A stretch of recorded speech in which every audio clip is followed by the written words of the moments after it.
Mariing pinabulaanan ni Tacloban City Mayor Alfred Romualdez ang mga balita na binabatikos niya ang mga Duterte. Kasabay ng nakanselan na prayer rally na dapat sana'y idaraos sa Remedios Trinidad Romualdez o RTR Plaza. Sa panayam nito sa programang Mike Abel Live sa PTV, nilinaw ng alkalde na ang nasabing Freedom Park ay sa ilalim ng pamamahala ng Leyte LGU at hindi ng Tacloban.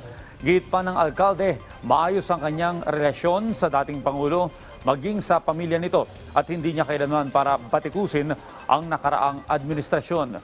Paliwanag pa ng alkalde, ang mga nakitang heavy equipment na inilalagay sa RTR Freedom Park ay bilang paghahanda naman sa nagbabadyang sama ng panahon. Nanawagan rin si Mayor Romualdez na sa halip na idaan sa mga rally ang issue ng dati at kasalukuyang administrasyon ay dalhin ito sa plenaryo sa Kongreso para dumaan sa tamang proseso at makamit ang mga nararapat na resolusyon. Under the governor yan.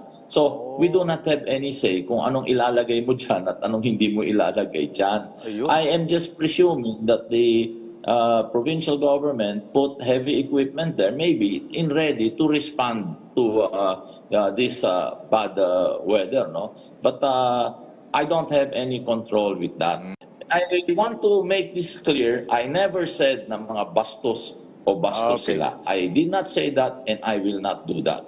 Isa pa, hindi ho ako nambabatikos. Sino ba naman ako? Maliit lang ako na mayor dito at ang mga tao dito. Mapapasalamat ako sa lahat ng tulong ginawa ng Duterte. At hindi lang tulong, even his friendship. I thank him for that.